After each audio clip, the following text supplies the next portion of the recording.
Terrain ahead. Pull up. Terrain. Terrain.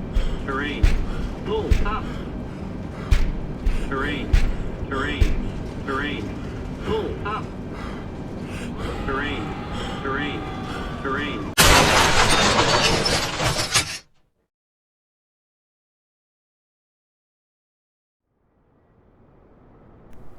At approximately 10 AM, 144 passengers boarded Germanwings Flight 9525.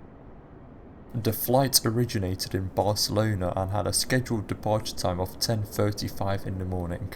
The destination was Dusseldorf with an arrival time of 12:55 local time.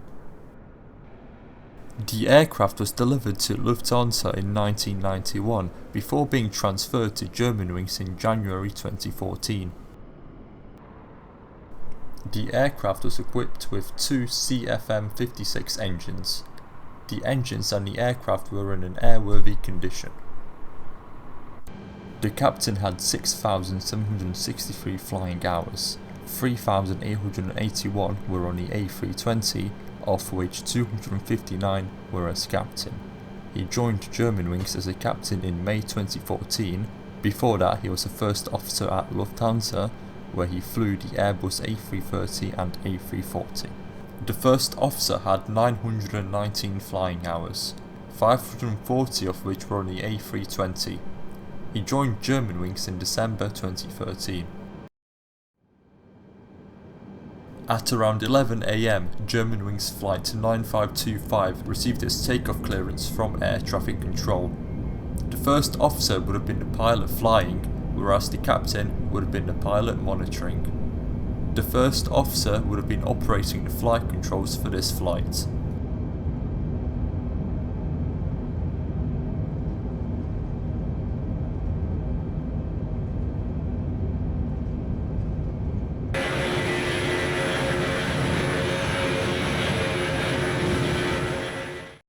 The climb was uneventful and nothing out of the ordinary occurred.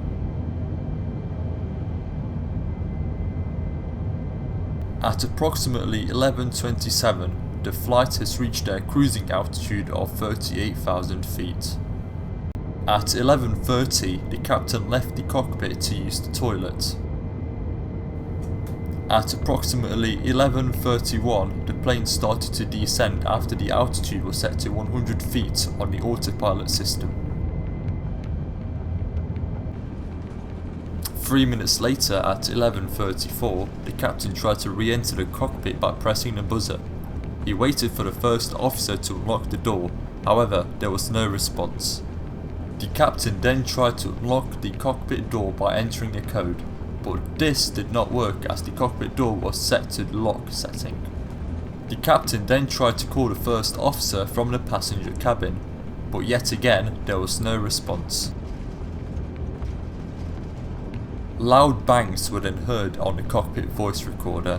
Presumably, this was the captain trying to gain access to the cockpit by hitting the cockpit door with the fire axe. However, after 9/11, cockpit doors have been reinforced to prevent any intruders from entering the cockpit.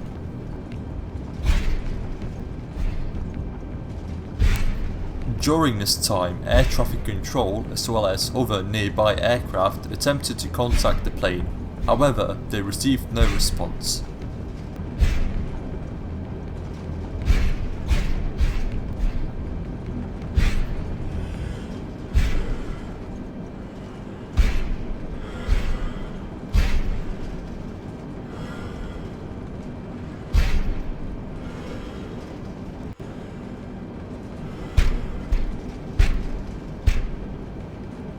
Terrain ahead. Pull up.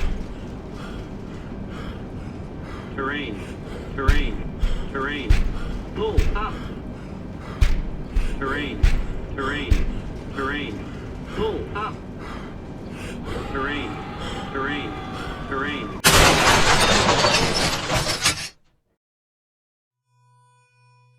Radar contact was lost at 11:40 AM. A post-mortem was conducted on the remaining tissue from the first officer.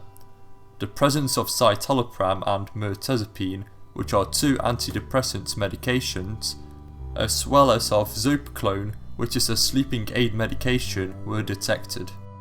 Before the flight, doctors confirmed to the first officer that he was showing symptoms suggesting a psychotic depressive episode, and was advised not to fly. However, this advice was ignored. During the investigation, doctors refused to speak to the investigators, citing patient's confidentiality. The first officer hid his illnesses from his employer. The investigation found that Lufthansa nor Germanwings could have done anything to stop the first officer.